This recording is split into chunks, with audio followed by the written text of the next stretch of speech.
Well, good morning, everyone.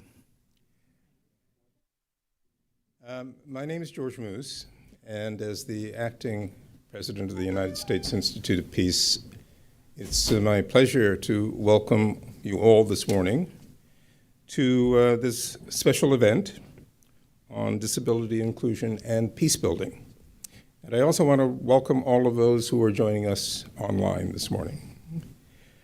For those who may be coming to the Institute for the first time, the United States Institute of Peace is a national nonpartisan organization. It was established by an act of Congress in 1984 with the mission of helping to mitigate, resolve, and prevent violent conflicts around the world and to help build peace in the wake of violent conflict.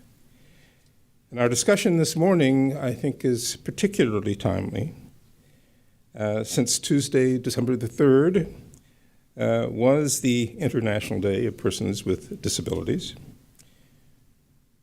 And we're especially honored to welcome Sara, Minkara, who in 2021 was appointed by President Biden to serve as Special Advisor for International Disability Rights. And in this role, Special Advisor Minkara leads the U.S. State Department's comprehensive strategy to promote and protect the rights of persons with disabilities internationally. Her pioneering work in promoting disability rights, diversity, access, and inclusion has taken her to more than 50 countries and has been instrumental in shaping the policies and the actions of both governmental organizations and non-governmental organizations. At a time when, sadly, the number of conflicts around the world is growing, as well as the intensity of those conflicts, her work has also had an important impact on the field of peace building during a time of growing conflicts and growing intensity. People with disabilities make up 15% of the world's population, and they are disproportionately impacted by conflict. Yet they are often excluded from peace building and from governance. Through our programs here at the Institute on Disability and Inclusive Peace Building, USIP is working to change this. That work begins, frankly, with making our own programs more inclusive. In addition, we are also developing dedicated programs in Colombia, in the Philippines, and in Central Africa to promote the leadership of people with disabilities in peace building, and governance. Special Advisor Minkara's Playbook for Advancing Disability Rights Internationally, Nothing Without Us, has provided a vision for the modern disability movement and a model for how organizations should work to build greater inclusivity into their programs. Before I close, I would like to acknowledge my former USIP board colleague, John Lancaster, who served on the USIP board from 2011 to 2023 for his military service during the Vietnam War and the injuries that he suffered that left him paralyzed from the waist down. John was the recipient of both a Purple Heart and a Bronze Star. As a civil rights attorney, director of Maryland's Office for Individuals with Disabilities, and later as director of the National Council on Independent Living, John was a fierce champion for disability rights and inclusion. He was also a constant source of both inspiration and guidance to the USIP board as we sought to make our own work more inclusive. I hope that he's watching us online this morning. I know that he would have wished to be with us in person to welcome Special Advisor Minkara and to celebrate her work. And so I'm pleased now to turn the floor over to Elizabeth Murray, who will moderate the conversation this morning. Elizabeth.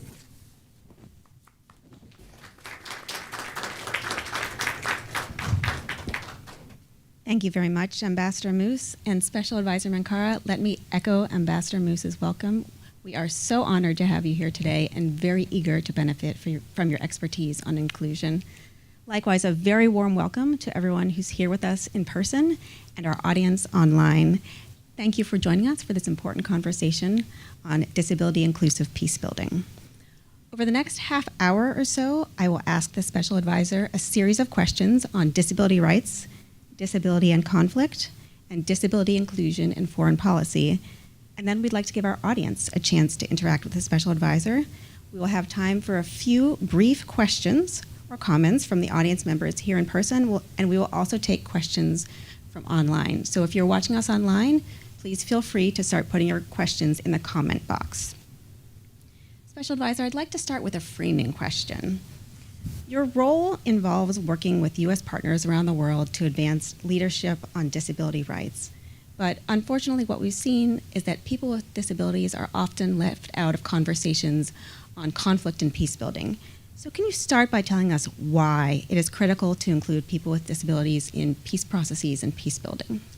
Awesome. Well, first of all, thank you, Elizabeth, and thank you, Ambassador. And I just want to thank USIP for organizing this event. We're really happy to be here. And I do want to always say it's not just my work, it's the team's work. And I have with me here Hannah Nasri, Megan Klahasi, Andrea Sidier, and Robin Tremon. You guys can raise your hands or something. There we go. They're the team. So, and team who are not with us, right? So they're the ones that really do the work with me. So to kind of frame the conversation and the landscape, right? Let's take a step back, because the question that you ask is, why are persons with disabilities not brought to the table when we're talking about peace, building, and conflict, right? And why is it important? But let's actually take a step back and ask ourselves the question, why are we left out of these conversations, but we're also left out of most conversation? Why is that the reality? And it goes back to the narrative that we have globally around disability, how the society sees the disability community. We're either seen from a point of vulnerability, we're called vulnerable population, and I will say we're not vulnerable because we're disabled, we're vulnerable because society and systems don't think about us. Then we're seen from a point of let's fix you versus fixing the system and society.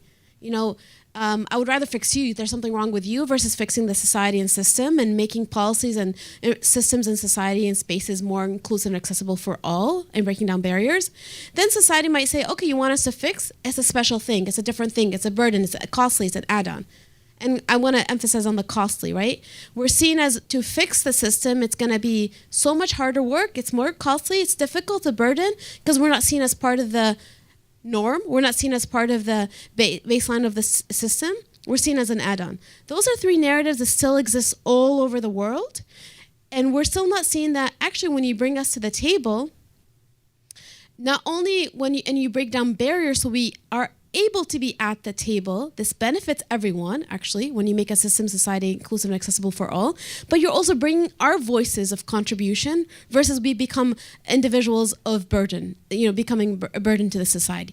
That lens and that narrative is still not there, and we need to address that. We need to disrupt that. So when it comes to conflict and peace building, we're not seen as individuals and communities that we can bring value. We're at best seen as people that need to be protected. But most of the time, we're not even seen.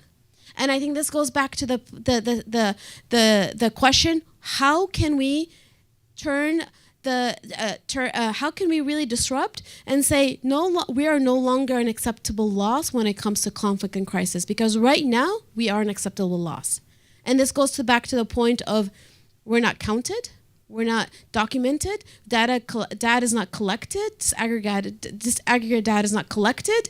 So when data is not collected and our story not shared, then we're not seen. So this goes back to that point of we need to really disrupt the narrative from the baseline. Thank you so much. I loved what you said about flipping the narrative from just focusing on vulnerability to bringing in people with disabilities as contributors and as leaders. So thank you for that framing. That was really important. And so we've talked about the why. Why are we bringing people with disabilities to the table? Can you tell us a little bit more about the how? What do you think are the specific actions that policymakers and stakeholders can take to include people with disabilities at the table in peace building? So policy makers, peace builders, and FYI, it's estimated, and you guys might have more accurate numbers than this, 6.7% of peace agreements have any mention of disability. That's pretty low, even though we are 16% of the world's population. What can we do?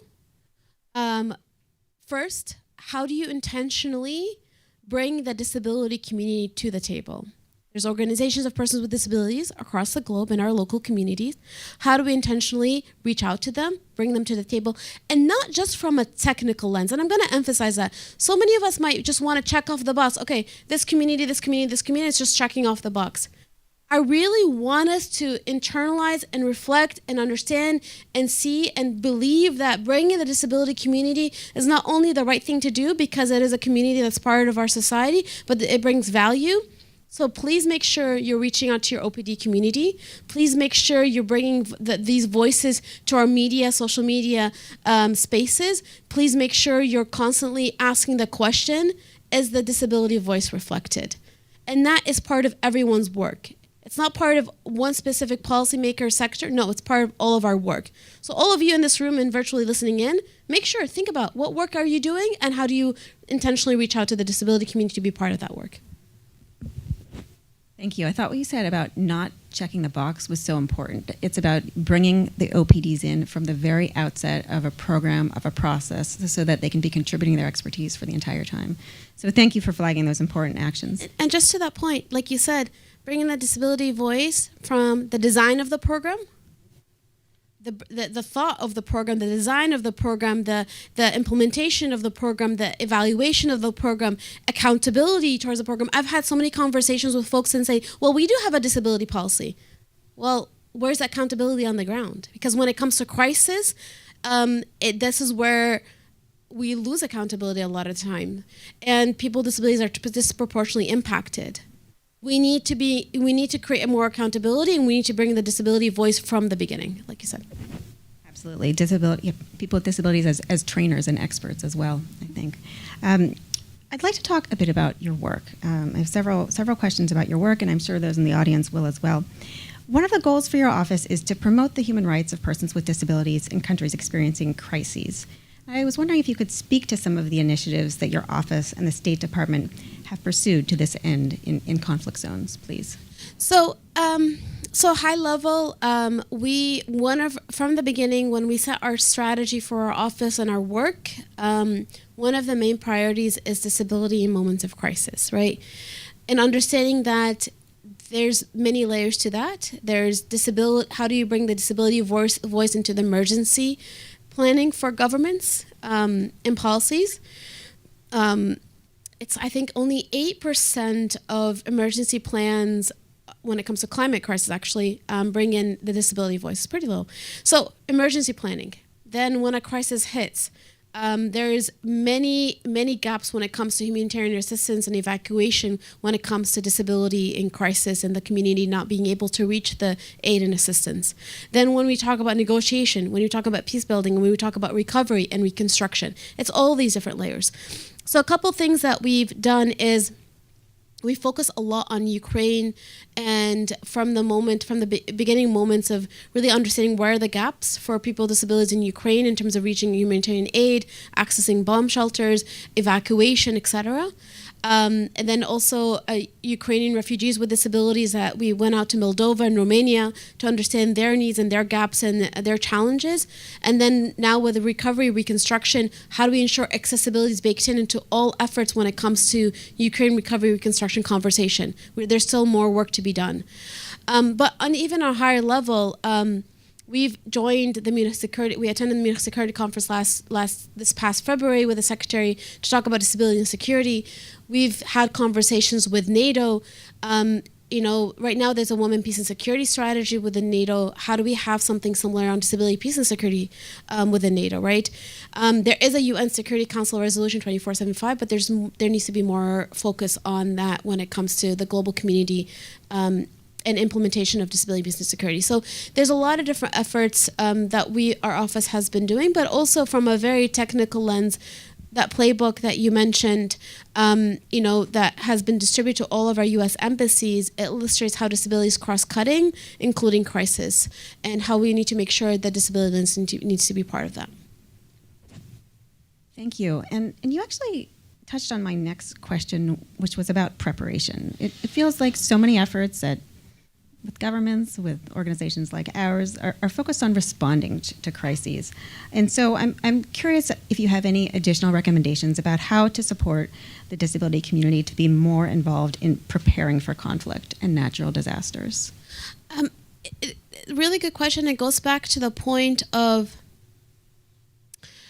any government agency that has an emergency response policy or plan, even embassies as well, even whatever entity that thinks about crisis response, how do you ensure that you bring the disability community to the table when you're thinking about designing these policies to make sure there's accessibility baked in, accessible communication, accessible, evacuation methods, across the board, with the understanding that this not only protects their needs, but also it will benefit the entire population. And I think accessible emergency response plans benefits everyone. And I think that's an important lens to really understand, because as well, during crisis, more disability will be created. There'll be additional challenges. And when accessibility is made and these emergency response are made easy for people with disabilities, it will benefit everyone. And I think that's something that we need to keep emphasizing on. That's such a great point, and something that we've tried to discuss here at USIP, that actions to make programs more accessible benefit people with disabilities and benefit many other communities as well. Yep. So thank you for that. I wanted to talk about what I see is a disconnect in many countries between national policies, between countries that have signed and ratified the Convention on the Rights of Persons with Disabilities, and how people with disabilities are treated in communities, particularly rural communities. And so I'm wondering if you have any insights on how to effectively combat this deep and harmful stigma at the same time as we're continuing to push, national level policies. How do you work at the community level to combat this harmful stigma? That's a really good question, and I think there's a few different layers to this. First is, again, to combat the stigma, to combat this adaptive work, an adaptive challenge, we need to first create a space where we have the difficult conversation of what does society think of us, right? And I think we don't have enough of those conversations. And it's either society sees us as a burden, or it's a charity, as a pity, as special needs, as whatever you want to call it, or costly. And I think we need to have those difficult conversations and address them. The second thing is, let's take it a step further and then society says, yeah, this is important for us. Again, we're at best stuck at the social protection lens. Disabilities housed within the Ministry of Social and Labor. We're only seen from let's protect their rights. We're not seen from the economic lens. We're not seen as from the contributor lens. We're not seen from a political security lens. And I think this goes back to how do we also bridge and help the disability community have conversation across these other spaces and other sectors. Another point is, how do we also get society to, because ultimately society is the one that creates more accountability, to see us through those different lenses. And this goes back to how do we engage with media more intentionally, social media more intentionally, influencers, entertainment sectors. We've actually had many different sessions. Like, for instance, when we went out to Turkey, our embassy organized an amazing roundtable with Netflix, TRT, all these different kind of entertainment folks, producers with a disability community and local government to talk about narrative. So how do we think creatively, bringing different sectors together to talk about narrative change? And then finally, we need to, the private sector can play a really huge role. Right now, when I travel the world and I talk to the private sector, they're very much just stuck on inclusive employment and quota laws. And it's more than that. And I think the private sector can play a huge role in reframing these conversations. So these are a few different ideas, but ultimately, one, the disability community, how do we help them connect to other spaces within government and beyond. And then choose disrupting the narrative to talk to the media, social media, and really, but ultimately we need to have these difficult conversations. Lastly, creating more shared responsibility. So whenever we used to travel with our embassies, we always ask our embassies, we don't want to just meet with the Ministry of Social, Labor, Education, and Health. We want to meet with the Minister of Trade or Investment or Digital Economy, because these are the ministries that need to be thinking about us. And every single time we meet with these ministers, they're like, we've never thought about this topic before. So there's still a lot of work to be done. So our approach is talk to folks that have not been thinking about us. Thank you. That was great and extremely useful. It made me think a bit about how the motto of the disability community has changed from nothing about us without us to just nothing without us. People with disabilities can and should be in every conversation, not just about disability rights, but about every governance issue, an economic issue, as you said. So thank you for that. Something that you said made me think of the work that you've done as advancing disability rights, but also as diplomacy, as helping to bridge divides. And I'm wondering if you can speak about something that I've heard said a few times, that disability can be an issue that brings parties together that may not otherwise come together. Have you found that to be true in your work? Yes. There's two layers to that. I'm going to talk about how disability is an amazing diplomacy tool, but I'm going to also talk about how people with disabilities can be amazing diplomats. So the first part is countries and governments all over the world are open to working on disability. And we've seen this over and over again. So for instance, earlier in September, we were in Turkmenistan. And we had an amazing trip with a lot of government meetings, and every meeting there we came out of it with productive outcomes and next steps, right? And it's hard to do that in other issue sets. So disability is a space where countries are willing to work with us on it. Let's use that, and let's work on doing good work on disability inclusion. So I think that's very much an underutilized issue. For me, I'm like, let's use it so we can do good work on disability. But the second layer to this is people with disabilities make amazing diplomats. Why? We as a disability community, when we come into a space, we'll say, we need to make this accessible in this way. Let's make sure this room is accessible. Where's, for me, for instance, where's this person sitting? And then I don't read off of a script. And because I don't read off of a script, because I'm blind, I become more authentic, and the person becomes more human authentic, and we have an amazing constructive conversation and dialogue. And I see this over and over again with people with disabilities who are diplomat, because we have to make the space more inclusive and accessible for us. That actually creates a more human connection, which leads to people then saying, oh my God, I can also be my human self, and we can actually connect on a human level, which leads to more constructive conversation. That was so thought-provoking about authenticity and connection. Thank you for that. I have so many more questions for you, but I'm going to limit myself to one so we can go to the audience. I was wondering if we could move beyond conflict and peace building to talk about what does a disability-inclusive foreign policy look like in a broader sense. Removing barriers toward and enabling greater disability inclusion in U.S. foreign policy is something that I understand that you've worked towards. And I was wondering if this might be an opportunity also to discuss in greater depth, if you're willing, the playbook and some of the recommendations for broader U.S. foreign policy. So what does a truly disability inclusive foreign policy look like is where every single dialogue, let's take G7 for instance. Okay, so G7 has ministerial meetings and dialogues throughout the year on what? AI, climate, trade, investment. I can go on forever, right? All these different dialogues and meetings. And I would like for all of these dialogues to have a disability lens. We're far from there.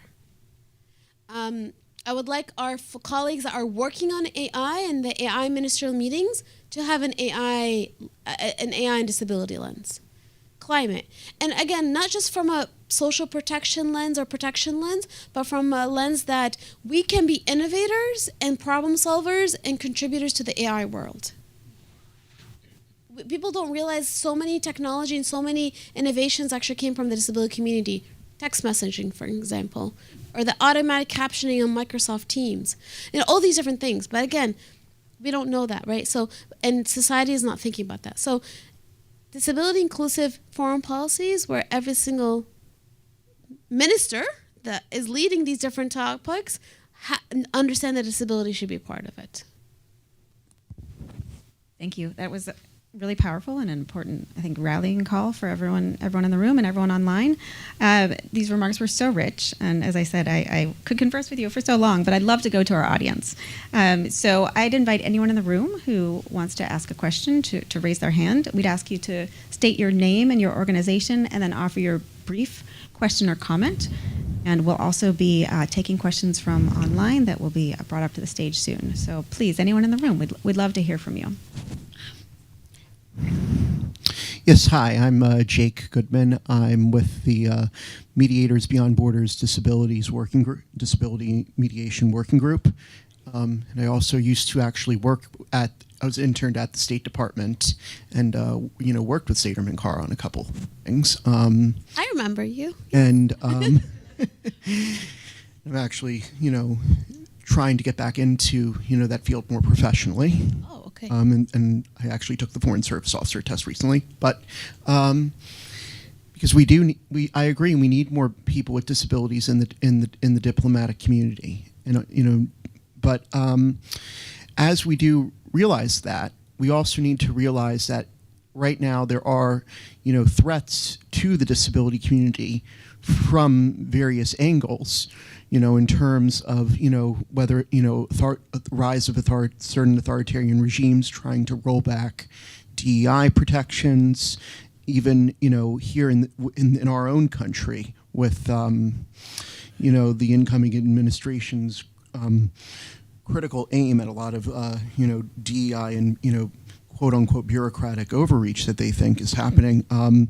How do we protect individuals with disabilities from this and ensure that disability rights around the world are maintained properly against these threats like this? And then two, I've been doing a lot of research on the intersectionality of disability and climate, especially like looking at how we can improve public transportation and, use the topic of disability as a catalyst for reasoning to improve public transportation in car-centric countries.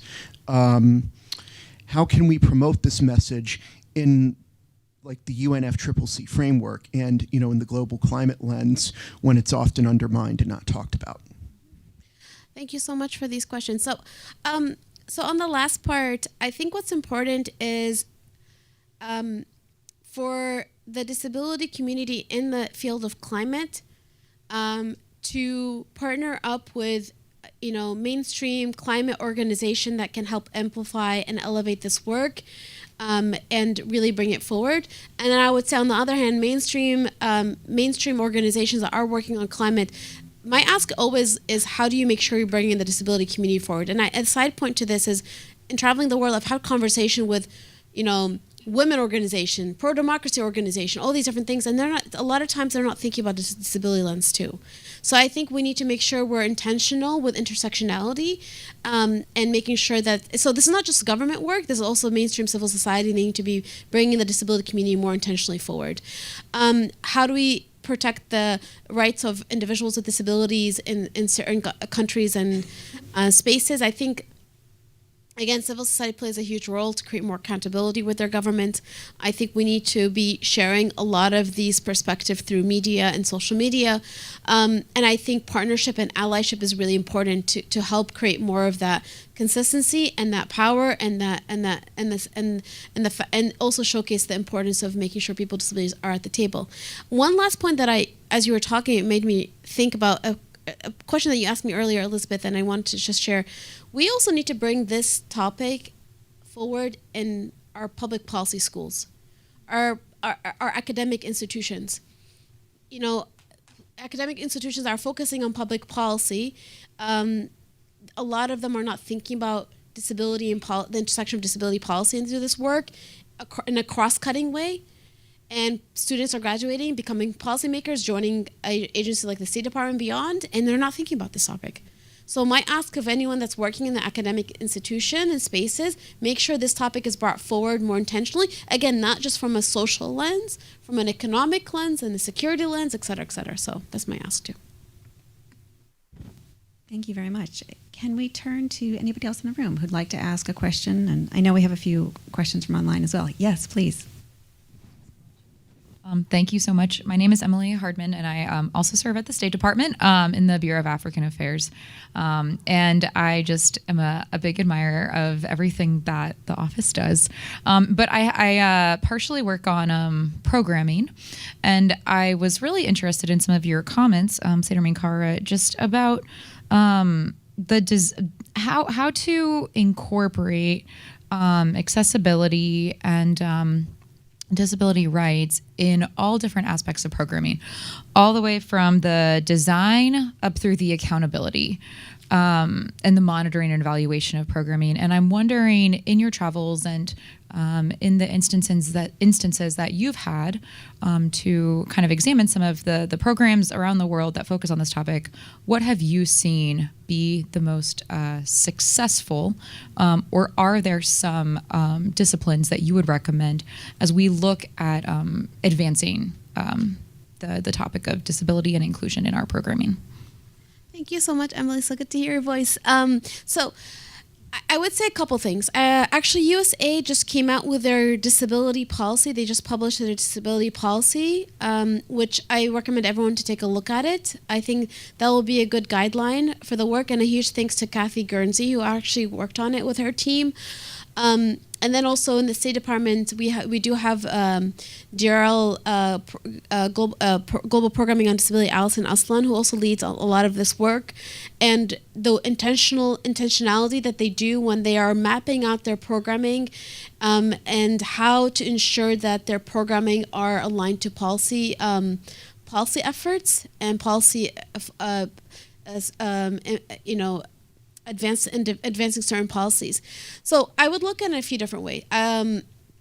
One is what more we need to do is how do we ensure all of our programming efforts are inclusive and accessible of the disability lens? And a lot of time it is hard when it comes to on the ground for organizations to really implement that. And I think this is where we need to support in terms of and this is where embassies can be a huge support in terms of helping them connect to OPD communities and helping them, making sure that in their design and implementation, the OPD communities are part of that process. And then also from a global lens, we need more of a systemic lens in terms of where funding going towards what issues and where are certain global gaps, right? There is a network called the Global Action on Disability, which is a network of donor countries and international organizations focusing on disability inclusive development. And that's what GLAD is working on, is kind of mapping out globally what are the different issue sets and where are the gaps, and how do we make sure there's more support going to certain issue sets that we're not focusing on. But there's still more efforts to be done. I don't remember the number of how much funding goes to disability inclusive programming. That's more of my colleague's expertise. But again, my recommendation would be go to the USAID disability policy that was recently published, and I think that will be a good guidelines. Thank you very much. I thought what you said about, what you and both Emily said about working towards disability inclusion from the very outset of a program was so important. I think that's something we can't emphasize enough in the room today, that this is, disability inclusion is, it's done so much better when we think about it from the very beginning of any process or program. So thank you. Please don't just think about it as checking off the box. And I think that's really important. A lot of people just do it because, like, oh my God, I got funding and they're asking me to do this and I have to do this. We need to reframe that thought process. And I know some organizations really sometimes don't know how and don't know where to go to reach out to the disability community. And I think this is where we need to facilitate and help break down some of those barriers. Thank you. Very important points. I'd love to take one more question or comment from the room and then a few from online, if that's all right. And then maybe we'll come back to the room at the end. Is there anybody else? Yes. Hello, good morning. Muhammad Ali from Islamic Relief USA. I wanted to ask,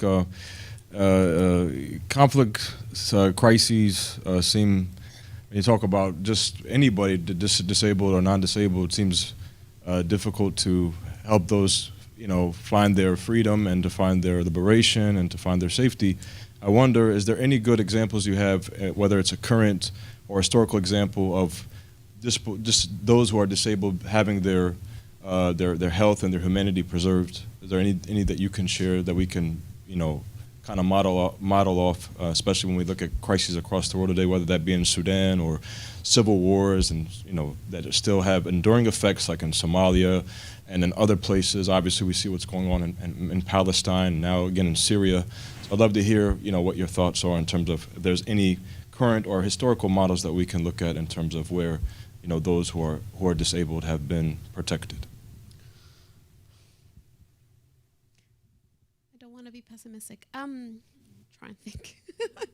Right now, I'm like, because to be honest, I'm not even gonna. I don't think I'm answering your question or might answer your question. But anyways, we are disproportionately impacted. And anyone that tells me during crisis everyone is impacted the same, no, people with disabilities are disproportionately impacted.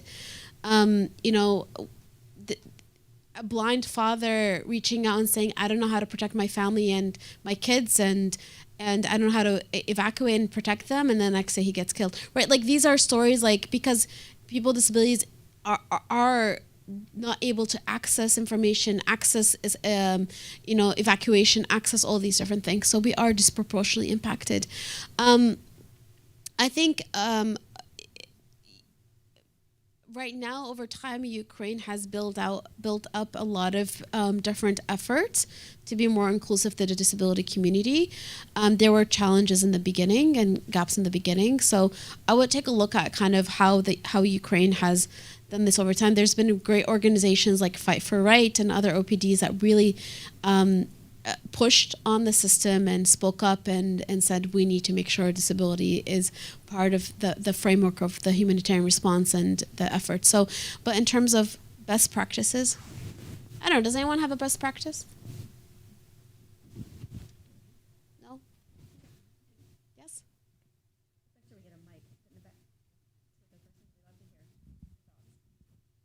Yes, hi. I'm Giorgio Musso from Rome 3 University, and I'm a member of the community of Sant'Egidio. Just since you were talking about best practices, one thing that comes to my mind is the humanitarian corridors that we opened in Italy with the community of Sant'Egidio and other religious organizations. We were able to evacuate from Syria, Iraq, and the Horn of Africa about 7,000 people, and to let them in Italy in a regular manner, and most of them, or at least many of them, were people with disabilities. These people are, let's say, selected in a third country. So, for example, for Syrian refugees in Lebanon, but then when they are stuck in Lebanon, they are undergoing different hardships, and we give them the opportunity to come to Italy and to, rebuild their own lives there. So I thought this could be, what you say, a best practice. Yeah, definitely. This is really great. Thank you for sharing that. That's a really great practice. But I will emphasize, globally, guys, we need more work to do, okay? We're far from getting to where we need to get to. So there's still, and all of us have to, can play a huge role. There's still so much gaps when it comes to disability and crisis. So promise me, everyone, take that forward. Okay, thank you. Absolutely. We have another person in the room who wants to share a best practice, please. It's not a best practice, it's a question. My name is Arlene Atherton, and I represent TBIRA, Traumatic Brain Injury Recovery Association, and a lot of disabilities focusing on physical disabilities. My question is, what's going on in areas that are neurologically oriented? It's a really good question, and I think this goes back to, in so many ways, disability is not all visible. There's a lot that are non-apparent. There's a lot that, and when we talk about emergency planning and crisis response, and we need to take the entire breadth in terms of all different types of disability, which includes a neurodiverse and intellectual and cognitive disabilities, et cetera. So, and I think this goes back to why it's important for us to have more aggregate data. We're far from there. Why we need to make sure we keep sharing these stories, because people with non-apparent disabilities and intellectual disabilities and others are very much, there's a lot of horrific stories in terms of how they're disproportionately impacted. So thank you for asking that question. Yes, I'm going to do a few questions from online, and then we'll come right to you. Thank you. We had some great questions from online, Special Advisor. The first one that I'd like to ask you is, what are the opportunities associated with reintegrating disabled veterans in post-conflict society? I think there's a lot of opportunity, a lot of work. I'll take Ukraine as an example. Ukrainians, veterans with disabilities has been a big focus, and actually we've had a lot of visitors from Ukraine to the U.S. to learn about the best practices that we have when it comes to veterans with disabilities and reintegration. And when the beautiful thing about this is when we really elevate the lens and the experiences of veterans with disabilities and break down barriers for them, this will also break down barriers for persons with disabilities. But we also need to make sure we don't take the other extreme where we only focus on veterans with disabilities, but we also focus on the entire population, including people with disabilities, because a lot of time we're left behind. So, but that's a really important, a community that is part of kind of the framework when we're talking about crisis and disability. Thank you. I'm glad you raised the importance of being mindful of the fact that sometimes people are treated very differently depending on the origin of their disability, Yes. and that's something to be very mindful of. A second question from online. Are there specific conferences or platforms for people with disabilities to advocate for inclusion when governments don't have the instinct to include them? So for instance, I recommend for us to, yes, there's a lot of different global the disability conferences. Definitely check them out. Well, there's going to be a Global Disability Summit next April in Germany, hosted by Germany and Jordan. There's the annual UN Conference of State Parties in June. But I also would take a step back and see what are other conferences that we, as a disability community, can insert ourselves in, right? And for me, the Munich Security Conference, I think that's a space where we need more disability voice there. NATO, mapping out what NATO does, and if there's any conferences where civil society can attend and integrate, how do we make sure we're part of those spaces? OSCE, next year Finland will be hosting OSCE, and I think there are going to be opportunities for civil society to be part of those conversations. So again, I would ask. High level, map out security conferences, crisis conferences that are nothing about disability, and insert yourself there. Fantastic advice. Thank you. The final question from online that I wanted to share with you actually echoes a previous question, but is specific on psychiatric disabilities. And this person is asking whether and how people with psychiatric disabilities fit into the playbook that you and your team have developed for international disability rights. It's an important lens. Now, the playbook is general, high level, in the sense that we don't say for visually impaired and blind X, for people with, it's more about giving them the understanding first disability is diverse, and you have intellectual, cognitive, psychosocial, physical, sensory, etc., right? But the focus is then for our embassies, from the ambassador to the DCM to different sections, political, economic, public affairs, consular, all these different sections, to say what are your priorities and how do you see disability fit within those priorities? And then when we talk about let's bring in the disability lens into those priorities, understanding that disability is diverse and you have these different types of disabilities, right? So we're not kind of focusing on one specific. We're giving them the framework and the landscape, and then for them to really say, we need to make sure we're reaching out to the disability community, which include people with psychosocial disability. Thank you. Something that I'm really taking away from today, and I think that everyone is that every single person has a role to play. Yes. Everybody has a role to play. I saw another question in the room. Can we invite you to ask your question? With the microphone, please. Yes. Good morning. My name is Betsy Valnes, and I have been a contributor to the disability movement, both domestically and internationally. And I really appreciate what you're saying. You can feel it in your soul. And I think one of the things that you had mentioned or asked earlier about ideas when it comes to social reconstruction. One of the things is that it's obviously very unfortunate when we have to really consider what that reconstruction is if it is a post-conflict situation. But it can also be applied to the evolving humanity in which we live, that there's constantly reconstruction happening. And when we're given the opportunity to reconstruct, to ask the question, I think one of the fundamental questions is, who is not present at this table that should be, in order for that to be inclusive? How is it that we are perceiving the definition of inclusion, and how can that definition be broadened, and by bringing in those perspectives?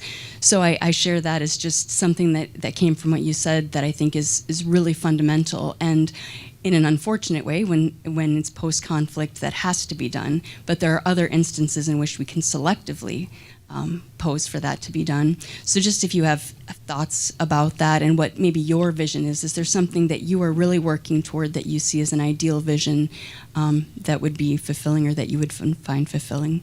Thank you so much for sharing that, Betsy. And so just a couple thoughts based on what you said, and I agree. It's, you know, we need to ask the question, who should be at the table that's not at the table, right? And, you know, but, you know, sometimes I hear the phrase, if you're not at the table, bring a seat up to the table. But actually, for us in the disability community, a lot of time it's not accessible even to access the table.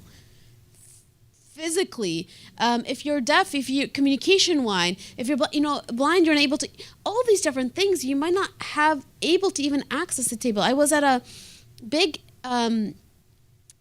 business summit earlier this year, and amazing opportunity, and it was just but there was of course not accessible. Of course disability was not brought up in the content, of course, but like if a person with a disability wanted to access it, they wouldn't be able to. So again we need to understand that we need to break down those barriers so we can bring people to the table. On the other hand, I will also ask the question, in a room like this, right? In any conference, let's say we're any of us speaking at a conference or in a room or in a meeting, who should be in the room that needs to hear this message? You know, a lot of times we have this disability community, we talk to each other, we talk to allies, we talk to partners, but we're not inviting people that are not thinking about us sometimes, right? So this is where, like, how do we intentionally also ask the question, who's not in the room? And the other side of the equation. So yeah, thank you. Thank you so much. And we have another question from the room. Yes, please. Good morning. Morning. Good morning. My name is Eden Rivera. I am a PhD candidate at the University of Maryland in College Park, and my research is actually focused on inclusion of learners with disability. And thank you so much for all the information and insight today. My question is surrounding UDL, Universal Design for Learning and Living. How does that come into play? Do you see that being implemented, discussed in the spaces that you've been domestically and abroad? So, it's a good question, and yes, all of our work is internationally. Where does it play a role? I mean, universal design learning. For us, is actually we're starting a lot of times with conversations with government agencies and ministers in a very from a level of actually just introducing this concept. So our role has been in traveling the world and meeting with different government folks is understanding their work, understanding their priorities, understanding their challenges, and then we come and say, well, we would love to share some of our practices here in the U.S. And this is where we connect them then to best, good, and promising practices that we have either in the U.S. or even all over the world. That's something that we've learned. So UDL comes up, but it's something that we are necessarily, we're the connectors. And if you have good practices that you think we should know about, connect with my team, because we're always trying to connect great practices with the world. Thank you. Thank you. I think we have time for one more question in the room, if somebody has a question to ask. If not, I have a burning question myself. I always have them in reserve. Yes, please.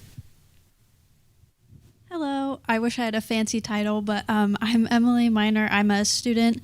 And I was curious, going back to, I'm applying to Gallaudet. I'm within transition periods, but I was wondering, back to your point about bringing more inclusion into universities, not only bringing this topic to be. Gallaudet being a mostly deaf population, they deal with this kind of, policy talk every day, or similarly, I was wondering how best can students who know about this kind of thing and who are interested bring this to people who, as you have said, aren't listening to this, haven't thought about this, and should, and how can this bring a future of youth into rooms such as this, into conferences such as this? A good question. Students can play a huge role. It's a really good question. So whether students can bring it into their what are they called? Like student clubs, whatever they're called. These topics, so for instance, the Kennedy School, I think they established a disability justice group. I don't forget. Anyways, some kind of group. But whether you bring it to student groups and student clubs, whether you bring it to faculty and professors and say, hey, we would love to do research on this topic, or are you thinking about this topic? Whether you bring it to academic deans and say, hey, are you thinking about a course like this? Whether you actually do research on this topic, right? I think there's so many different avenues that students can actually amplify and bring up that work. And that's what I've seen in my kind of college and grad school experiences. Students can really play a huge role to really push faculty members to think about this topic. So, thank you. Since we have just a couple minutes before we have to wrap up, I would love to just ask you another question that's been on my mind, and that is, we're 5.5 years following the UNSCR 2475. Its creation, and its 5 years on. This is the UN Security Council resolution on the protection of persons with disabilities in conflict situations and crises, and incorporating them into peacebuilding. And it's been heralded as a landmark resolution, but it's also been said that it's not been as effective as one had hoped. Do you have thoughts on what U.S. policymakers, what other stakeholders could be doing to strengthen 2475? Yeah, I think it's a really good question. And I think, how do we bring the topic of disability, peace, and security, and maybe partner up with I think Women, Peace, and Security has done brought a lot of visibility to their work and their efforts. And I know, for instance, we've established WPS hubs in different parts of the world, like Philippines and Kosovo and others. How do we partner up with them to really amplify some of the work? Not to say disability, peace, and security is exactly women, peace, and security, but there's a lot of things that we can learn and amplify. How do we get other country allies and like-minded partners to be partners with us on this, and create shared responsibility?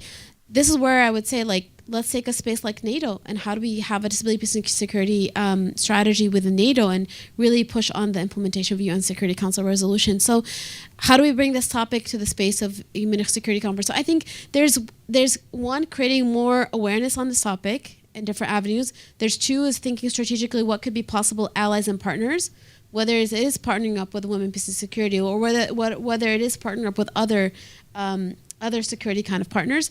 And third is creating that shared responsibility. It shouldn't just be the disability community pushing on this. And how do we get our military colleagues over at DoD to think about this? How do we get, so I guess it's a lot of kind of that shared responsibility that we need to do. One thing that we've had great kind of partnership with is Lisa Kana, who was the ambassador in Lima, Peru, and we did the playbook with her in her embassy, and now she's heading the INR department in the State Department, and now she's been working on making sure there's more disability analytic that the INR is doing, and collecting more research on that front, right? So again, it's finding these partners and these people that are willing to do the work with us, so then we can really amplify this work. So we need to do more. Thank you. That was very useful. And yes, we do need to do more. And I'm glad that you said so clearly that there is a disability, peace, and security agenda. It's 20 years younger than women, peace, and security. It's 10 years younger than youth, peace, and security. But it is here. It is only going to become more powerful over the coming decades, and with the work of all of us in the room and all of us online, of course. Special Advisor, we have covered so much ground. Before I wrap this up and thank everyone, I was wondering if you had a final thought or two that you'd like us to take forward. You've already given us so much. So my final thought is, with your work and with your colleagues as well, I would ask the same thing to your colleagues. Ask them, what are your top 3 priorities in your work? Okay? Then ask them, how does disability fit into those priorities? I'm not asking what disability things you're working on. No. How does disability fit into those 3 priorities? Then ask the question, what does success look like? Okay? That's my ask of you, is do those 3 questions. Okay? Thank you. Thank you so much for this rich conversation, for so many insights, for so many actionable items that you've given us to take forward. Thank you for your leadership on this issue and everything that you and your team have done to advance disability rights around the world. Thank you to our audience online. Thank you for to our audience in the room. And I'd invite everyone to join me in thanking Special Advisor Minkara.